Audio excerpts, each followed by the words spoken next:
بتائیے گا کل جو پریس کانفرنس غالباً آپ نے بھی دیکھی ہوگی D G I S P R کی، یہ جو کلیش یہاں پر دکھائی دے رہا ہے جس میں ایک ادارہ جو کہتا ہے کہ 9 مئی کو ہم نے سفر کیا، ہماری تنصیبات پر حملے ہوئے، اور ایک پولیٹیکل پارٹی کے بارے میں کہا جا رہا ہے کہ وہ انتشاری ٹولہ ہے، اس سے بات نہیں ہو سکتی۔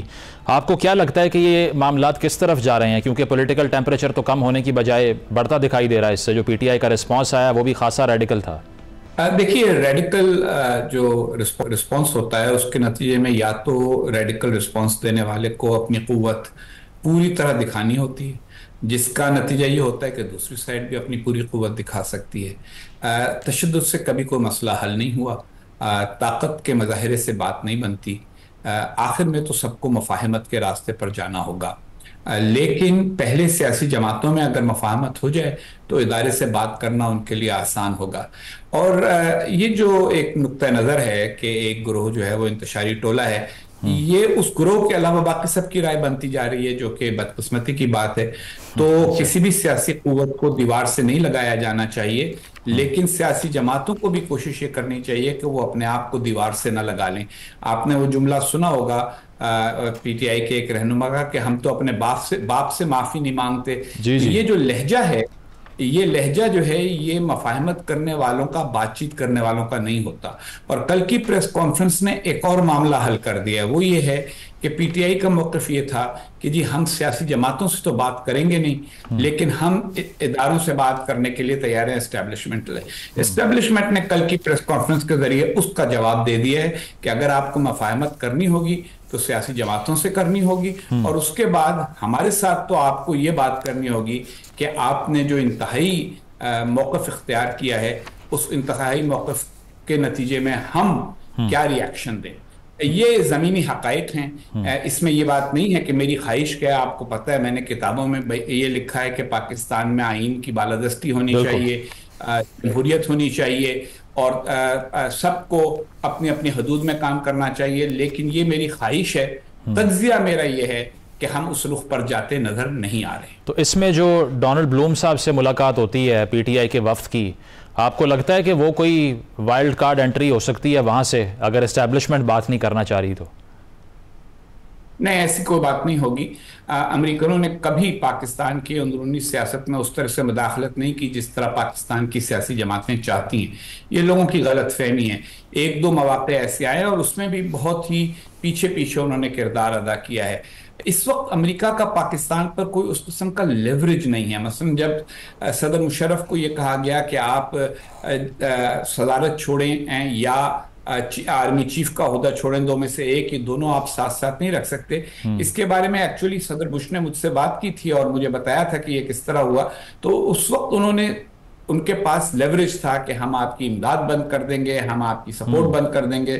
اس وقت پاکستان کو نہ امداد مل رہی ہے، نہ کوئی بہت بڑے پیمانے پر امریکی سپورٹ مل رہی ہے، تو ہمارے ادارے بھی امریکہ کے کسی دباؤ کو نظر انداز کر سکتے ہیں، اور امریکنوں کو یہ بات پتہ ہے، اسی وجہ سے وہ کوئی دباؤ نہیں ڈالیں گے۔ دیکھیں، یہ جو ملاقات ہے نا، یہ ایک روٹین کا معاملہ ہے۔ اگر آپ تاریخ میں جائیں، اور یہ بدقسمتی ہو گئی ہے کہ اب پاکستان میں صحافت میں کوئی جا کے پچھلی چیزیں دیکھتا نہیں ہے، ہر الیکشن کے بعد ہمیشہ امریکی سفیر دفتر خارجہ سے کہتا ہے کہ ہماری وزیر اعظم سے ملاقات کراؤ، ہماری لیڈر آف اپوزیشن سے ملاقات کرو۔ یہ 1988 سے میں تو دیکھ رہا ہوں کہ ہمیشہ یہی ہوتا ہے۔ تو اس میں کوئی یونیک بات نہیں ہوئی ہے کہ اس کی وجہ سے کوئی اچانک یہ ہوگا کہ صدر بائیڈن کہیں گے کل کہ جی میں 7واں بحری بیڑا اسلام آباد کراچی کے پورٹ کی طرف بھیج دوں گا اور اسلام آباد پہ بمباری کر دوں گا اگر آپ نے عمران خان کو رہا نہ کیا اور اس کو حکومت میں حصہ نہ دیا۔ یہ خوش فہمیاں ہیں، اور یہ ان لوگوں کی خوش فہمیاں ہیں جنہوں نے ساری سیاست کو ایک فرد کے گرد گھمانا شروع کر دیا۔ صحیح، لیکن قانی صاحب، انٹرسیپٹ میں ایک آرٹیکل آتا ہے جس میں انہوں نے چک شومر کا حوالہ دیا ہوا ہے جو ڈیموکریٹ کے سینیٹر ہیں، تو وہ یہ کہہ رہے تھے کہ ایک سفیر سے، پاکستان کے سفیر سے ملاقات ہوتی ہے اور اس میں ذکر یہ کیا گیا کہ خان صاحب کی سیکیورٹی جو ہے وہ امریکہ کی اہم ترجیح ہے، کوٹ ان کوٹ۔ تو یہ بھی آپ کو لگتا ہے کہ کوئی انٹرسٹ شو نہیں کرتا امریکہ کا اس سارے کیس؟ دیکھیے، پہلی بات تو یہ کہ انٹرسیپٹ کے بارے میں یہ عرض کروں گا کہ انٹرسیپٹ امریکی جو سیاسی نظام ہے اس کے اندر ایک بہت ہی مارجنل پبلیکیشن ہے۔ یہ بالکل ایک بائیں بازو کی پبلیکیشن ہے، اور یہ عمران خان صاحب کو انہوں نے اڈاپٹ کر لیا ہے کیونکہ انہوں نے وہ پوری تھیری جو تھی کہ امریکہ کا کوئی کردار تھا ان کو ہٹانے میں، وہ اس پبلیکیشن نے قبول کی ہے بغیر کسی ثبوت کے، حالانکہ اس میں انہوں نے کوالیفائرز ڈالے۔ اچھا، تو اس کا تو موقف ہی ہمیشہ یہ ہوتا ہے کہ امریکی اسٹیبلشمنٹ کو یہ کویسچن کرتے ہیں۔ اور ویسے بھی دیکھیے، یہ نہ امریکن اسٹیبلشمنٹ کا کوئی ترجمان اخبار ہے، مطلب یہ نیو یارک ٹائمز یا واشنگٹن پوسٹ تو نہیں ہے، نہ وال اسٹریٹ جرنل ہے۔ تو میرا یہ خیال ہے کہ یہ ہمارے یہاں جس کو کہتے ہیں نا، وہ انگریزی میں کہتے ہیں کلچنگ ایٹ اسٹراز، کہ ڈوبتے کو پینے کا سہارا، یہ وہ ڈھونڈے جا رہے ہیں۔ مجھے کوئی ایسا یعنی اندیا نہیں مل رہا کہ میں یہ سمجھوں کہ امریکہ پاکستان کے اندرونی سیاست میں گہری طرح سے ملوث ہو کر عمران خان صاحب اور ان کی پارٹی کو کوئی ریلیف دلائے گا۔ ان کو ریلیف ملنی چاہیے، یہ میری رائے ہے۔ میرا یہ خیال ہے کہ جمہوریت کا تقاضا ہے کہ پاکستان میں کسی سیاسی جماعت کو دیوار سے نہ لگایا جائے، کسی گروہ کے ساتھ اس قدر زیادتی نہ کی جائے کہ اس کے بعد ملک میں سیاست ریڈیکل رخ پہ چلی جائے۔ یہ تو حسین حقانی کی رائے ہے، لیکن اگر آپ یہ کہیں کہ حسین حقانی کا تجزیہ کیا ہے، تو میرا تجزیہ یہ ہے کہ اس وقت ایسا کوئی امکان نہیں ہے کہ کوئی بھی بڑی قوت جو ہے وہ اس وقت پاکستان کی اندرونی سیاست میں کسی کو ریلیف دلائے گی۔ تو حقانی صاحب، یہ اس چیز کی کیا سگنیفیکنس ہے جو D G I S P R نے کہا کہ اگر جوڈیشل کمیشن بنتا ہے تو پھر 2014 کے دھرنے سے شروع کریں؟ یہ بڑا میننگ فل بیان ہے، آپ کو لگتا ہے؟ کیونکہ اس پہ آپ کو کیا لگتا ہے کہ دیکھیے انہوں نے ایک اشارہ دے دیا ہے۔ انہوں نے یہ کہا ہے کہ دیکھو، یہ بیانیہ بنانا بڑا آسان ہے، تمہارے پاس بچے موجود ہیں تو سوشل میڈیا پہ شور مچاتے رہتے ہیں، ان کی تم سے محبت کا یہ عالم ہے کہ وہ سمجھتے ہیں کہ تاریخ ایجادی اس دن ہوئی تھی، پاکستان کا قیام ہی اسی دن ہوا تھا جس دن انہیں تم سے محبت ہوئی تھی۔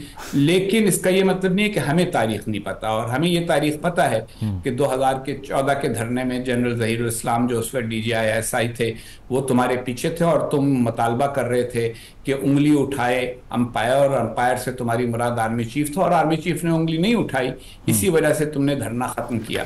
تو ہمیں وہ تاریخ پتا ہے۔ اسی طرح سے ہمیں یہ بھی پتا ہے کہ 2018 کے الیکشن میں کیا ہوا تھا۔